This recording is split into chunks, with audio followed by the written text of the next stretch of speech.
how I got into autism, it found me. I did not find it. My son Ryan started to regress. I've noticed at around 15 months. We started to work him up for these treatments. We went to the doctor. They're kind of shrugging, saying maybe it's autism.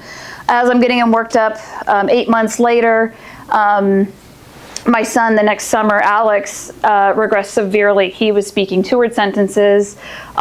He had over 50 words, very social, very bright eye contact, and he lost it all. During that time also, a month later, my daughter began having seizures and having absent seizures, and my mom noticed. We're frantic. We run to the pediatrician, and there were 0 answers. Just, they shrugged at us and said, yep, well, we're sorry. And I asked, is there any workups you can do? What can we possibly do? There's something wrong with my children. And they sent me to a neurologist who tried to put us on the 2 FDA-approved medications instead of doing a workup or any blood work, any scans, nothing. And for autism, there's only 2 FDA-approved drugs, which don't even treat core symptoms of autism. So I tailspinned, and basically after about 6 months of realizing that I was not on the right path, I started doing what every other autism mom does and goes online. I start reading, PubMed studies. Okay, I'm going to figure this out all on my own. So I start finding things. I find, fish oil, and I start it. And, Alex's eye contact got better. And he actually stopped, doing a lot of the repetitive behaviors. He stopped spinning in a circle. I started doing more research. We added in more things. And after a couple of years, I basically said, okay, well, this is great. And I'm making improvement. And this is good, but I need to do this for a living. So I went to the Medical Academy of Pediatric Special Needs. I went to all the conferences, met the man who actually founded the whole conference, and I said, please hire me. And he hired me on the spot, so I started working for him that day. And I've been working there ever since. And so he helped me, and with basically, over 10 years of work, I'm here to say that my kids are sitting here in the corner of the room, and they're doing fabulous. And Ryan, is they're all, gen ed students. They're all getting fantastic grades. They're all very social. Alex actually, who severely regressed, he was my child who lost more skills, actually lost his diagnosis a couple years ago. And Vivian's been seizure-free. So, I am so blessed, and I have a mission now to get up and talk to everybody about this story because it's really powerful, and most importantly, because there's so much that can be done that no one's telling anybody about, that Western medicine isn't saying. So, this kind of I want to talk for a few minutes just about what a visit now is, me as a clinician, not as a mom, but as a clinician, what it looks like now when you come to see me, and it will tie in to, I'll kind of tie it in and why it makes sense, and then how this actually might relate to Plunge. But for, when a patient normally comes to see me, these are kind of some of the key things that we're looking at for metabolic kind of dysfunction. So we'll look at mitochondrial dysfunction, which is that energy production in the cell. We're looking at a lot of inflammation, allergy markers, oxidative stress, methylation, various toxicities, and seizures. And these are not all inclusive, but these are definitely like some of the core issues that we address. So for, these are different biomarkers that I'm going to talk about, and I'm going to do them pretty briefly because this is not necessarily the main point of the talk, but we definitely look at all these in here. So for the first part, we're going to look at basic biomarkers. We always look at, magnesium and zinc are very important, and they're often abnormal in autism. We look at other minerals such as, chromium or lithium.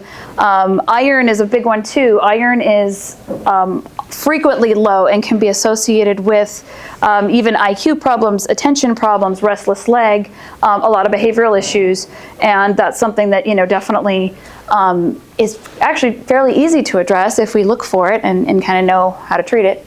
Other things we look for, cholesterol. So I always include this one on here because ironically low cholesterol is associated with more severity, a larger severity of autism. So lower cholesterol, worse the autism as far as behaviors, irritability, attention. So in our clinic, we treat kids that have cholesterol, a total cholesterol greater than 140 or lower than 145. So we want it nice and high. The higher the cholesterol appears to be neuroprotective, and these kids actually do better. So, and there's supplements actually, we give them literal cholesterol supplements, which can help raise levels and help functioning a lot. In aggressive males, when we get to the puberty age, we may look at testosterone, which can be elevated, thyroid stimulating hormone, especially for developmental delays, and in attention issues. Vitamin A, that can be associated with different kinds of stims and repetitive behaviors. Cortisol, so the kids that kind of have chronic meltdowns or have a very low stress tolerance, there may be cortisol abnormalities, and that may actually be related to the cholesterol, among other things, but definitely something to check for. Autoimmune antibodies, so we see sometimes anti-thyroid antibodies, we see thyroid, we talked about total thyroid hormones, and then vitamin D is actually really big. Most kids I see, I would say probably 80% are low in vitamin D when they come in, and so it's associated with a leaky gut, increased intestinal permeability, and increased oxidative stress. So even just optimizing a vitamin D level can be a very simple and helpful thing for these kids. We do check immune function, which is often abnormal. So IgG is actually, there are different kinds of immunoglobulins. So we have IgG, IgM, IgA. They're basically just different ways your immune system functions. And some kids have them high. We notice that they have hyperactive immune systems. And in some kids, they tend to be low. So they're immunodeficient. IgE or allergies. So we see that with allergies, some of these kids might have very significant allergies that are even causing seizures. I have one kid in mind. So they can definitely be triggering severe symptoms. ANA, autoimmune disorder screenings, often positive and a sign of inflammation. Same thing with the CRP and SED rate. These are inflammatory markers that are often high. And then another big one is the folate receptor antibodies. So I actually made a whole slide on this because it's very, very important. We do a lot of research in this field. Dr. Fry has, written several studies, and basically the body makes antibodies, 2 different kinds, but that can either bind or block folate from getting into the brain. It's positive in about 75% of kids with autism. So most kids with autism have low folate in the brain, and that's definitely contributing to some of the core symptoms. So basically we test for that. We put them on high dose folinic acid, not folate, or not folic acid, which is synthetic. And we see big gains in a lot of kids, and my son was certainly one of them with this treatment. So definitely something to look at. Another thing that we wanted to mention is GI dysfunction. So there's a study that showed that the kids on the spectrum have intestinal permeability at 43%. So almost half of them have what we know as leaky gut, and none in the controls. So definitely there's a lot of intestinal permeability. And interestingly, in another study, it showed that the kids with autism had 36% intestinal permeability, and their relatives, namely their parents, had 20% compared to 4.8% control. So what it means is that we suspect that they're inheriting their microbiome from their parents, and their parents often have leaky gut. And this is part of why they have immune dysfunction even before they're born. So really looking at the parents is a big part of, prenatally, how is your intestinal permeability doing? How is your microbiome? And so that's, again, a whole other talk I've done before, but very important. And so another thing we see often specifically with autism is that the #1 comorbidity with autism is constipation. So these kids, there was a study that showed that 36% have significant constipation versus 10% of controls. And consumption of milk was a big part of this. So a lot of these kids, when they drink milk, their bowels just shut down. And we see it over and over again, and then they obviously stop detoxing. We need to have daily bowel movements. And so it's a large part of our discussion is making sure that they are modifying diet and having regular bowel movements. This, I might not show it very well, but basically this means that the stool's all the way up. If you see the kind of white fluffy clouds, that's actually stool. It should be relatively black and clear. And so the stool's literally up past this child's ribs, and this was a patient of ours. And the parents were saying he was having a daily bowel movement. So even when they're having a daily bowel movement, it may actually be backed up several days, weeks. And obviously this kid was not a happy camper, and cleaning out their bowels can actually make a big difference. Biomarkers of toxicity. So, this is again another long speech that I'm going to put in one slide, but there are certain metals that we find are very toxic. lead, mercury. We can test for it either in the blood, packed red blood cells. We can do a hair metal test, but it only shows the last 2 or 3 months of exposure. So the gold standard for testing for metals, stored metals in the body, is actually doing what's called the chelation challenge test. So you give them an IV or a suppository, chelate them, and then collect their urine for 6 hours. And we see what metals are being pulled out, and often you see a lot. This is an example, this was a patient of mine, and so if you see here, we chelated the child, we collected urine for 6 hours. Lead is supposed to be less than 5, and his was 73. And so, this child was obviously very lead toxic, but when you do a serum lead, you don't find it. So very, very important to look for metals with autism. And then the last thing is seizures. These are my kids when they were babies. It can be difficult to get, but a lot of kids, even if they're not having clinical seizures, they may have what's called epileptiform discharges. So they're having abnormal brain activity, even if you can't see it. So we test everybody for an EEG with autism to make sure that's not contributing to their symptoms, which it sometimes is. So now how does this all relate? Why did I tell you this at a cold plunge conference? Basically when you're looking at all these metabolic markers, if you're looking at the magnesium and zinc, the GI dysfunction, the metals, it can all link back to mitochondria. So if mitochondria, just for, you guys all know Tom probably, but it's the organelle, this red guy here, and it makes energy in the cell. We wrote, last year, Dr. Fry was the primary author, I was the second author with some other people in the group. We wrote a paper, and it was a meta-analysis of mitochondrial dysfunction in autism. So what is the unifying theory? There's all these toxins, all this dysfunction, really what seems to be, how is it unifying? So we did an aggregate, it was over 200 studies we looked at, and we looked at various markers to figure out which ones were statistically significant. So this is super complicated. I'm not gonna obviously explain all of this. So, we look at all these markers, and you can really tell a lot by looking at these various points and what might be going wrong in the cell. So when we looked at the markers to see of over 200 studies, we found that there were some that were very statistically significant. So they were more important than others. So the ones that came up positive were lactate, pyruvate to pyruvate ratio, and alanine. We also had here, the asterisk here shows that it's significant. We had CoQ10 and ATP, and then down here creatine kinase. That's a muscle breakdown enzyme. So these were all shown to be abnormal in autism. So we're thinking, okay, so 200 studies, this shows that mitochondria is an issue with these kids across the board. And this may relate, to their GI dysfunction, because when you look at the colon of a neurotypical person, they have a lot of good bacteria, and that good bacteria makes vitamins. It has, normalized immune system, a calm immune system, metabolic regulation. But these children, when you measure them, they typically have an abnormal microbiome. So they have dysbiotic bacteria. This can often really lead to inflammation in the gut, increased oxidative stress, and mitochondrial dysfunction. Let me step over here. Sorry about that. If you look, so butyrate is normally made, it's a short chain fatty acid made in the gut. And basically butyrate fuels the gut. But in kids with autism, they have a lot of Clostridia species overgrowth, and it makes propionic acid. Propionic acid actually blocks butyrate, and it will basically inhibit the mitochondrial function.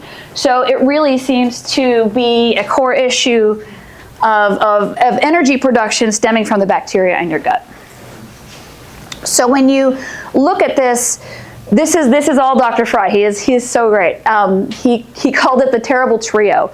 So this is basically showing how these systems feed into each other. You have an immune dysfunction, basically from abnormal microbiome. It may turn into inflammation in the gut, which is going to then cycle up to oxidative stress, because if the mitochondria is not working, you make oxidative stress. And then from the oxidative stress, you're going to have issues with abnormal mitochondrial DNA. So it'll actually affect the DNA in the mitochondria and nuclear DNA as well. So we see both those issues in autism. Glutathione, which is the body's master antioxidant, gets depleted, which further compounds oxidative stress. And it all feeds into this dysfunctional mitochondria. So unfortunately, it's like a self-feeding loop. And then when, this mitochondrial dysfunction eventually switches from a regulatory immune system to an inflammatory immune system, which can often trigger regression in kids. So the mitochondrial will load these switches and basically cause a regression, and that's often what we see. So the core of it seems to be, the mito dysfunction. So you can say, okay, well, we know the gut's probably a piece of this. Is there anything else that's a piece of this? Because, why, if it's just a GI dysfunction, why all these other symptoms? And there are a lot of things. And this is just a few that I've mentioned. This is from the paper, but there's other papers that mention more toxins that affect mitochondria. Pesticides have been known to cause structural damage to the mitochondria. Phthalates, which are those plastic softeners, those actually disrupt the membrane and increase reactive oxygen, so create oxidative stress. Air pollution actually affects respiration. So we're not supposed to be breathing in, we're supposed to be breathing in oxygen. And metals like lead and mercury, actually, like I brought back, in the previous slides, they do direct structure and function damage to the mitochondria. And BPA, arsenic, also increase mitochondrial copy number variants. So essentially, what it may show is that there's a cumulative toxin exposure. So it's probably just one thing. So there's a gut dysfunction, there's cumulative toxins, maybe some genetic susceptibility, but the mitochondria takes the hit and the child regresses. So usually when we're looking, we're gonna see NDR over there in the corner. It stands for neurodevelopmental regression. So illness can trigger it, fever, seizures, or air pollution even was found in our study to trigger regression in kids if the air is polluted enough. Other toxins, we found Tylenol has been associated with it, mitochondrial dysfunction, antibiotics, maternal microbiome, we talked about that, other folate deficiencies or other mineral deficiencies, and essentially the regression and like neurodevelopmental regression is associated with mitochondrial dysfunction more than non-regression. So, if you see a child, like my kids, unfortunately, that regressed, you're going to want to think, okay, I need to treat the mitochondria. It's probably a core issue. And again, we also mentioned that the mitochondria may be due to, the dysfunction may be due to the prenatal exposure. So a lot of this is starting in utero from the mom and from mom's toxins and mom's microbiome. So it's really good to target the mom, ideally even before conception. So this is just a slide from what we, in the paper, basically, some of the markers that we look up when we do blood to look at mitochondria. And essentially we do that, we do something called a buccal swab. It's over here, buccal swab. It's called the mitoswab test. It's really cool. It's new technology, and it looks at the efficiency of the electron transport chain at the different complexes. So it's a really nice tool we have now. And so we use that if we see problems. We start them usually on carnitine and ubiquinol, or the mainstays for supplementation. And you can really bump those up pretty high. Other supplementation includes the cofactors such as magnesium and zinc and iron and other things that the cell's going to need. Redox metabolism support would include something like N-acetylcysteine or glutathione, kind of these potent antioxidants. And then the folate support, like we mentioned before with the folates, the cerebrofolate deficiency. So it all kind of comes together in a treatment plan that can be quite powerful for kids. So how does this all relate to why we're here? Well, I did a PubMed search. I couldn't find any cold plunge for autism because that's my wheelhouse. So there was no randomized controlled trials, but I said, well, I know mitochondria and I know that let's do a meta-analysis. So I searched what I could find on PubMed for cold plunge.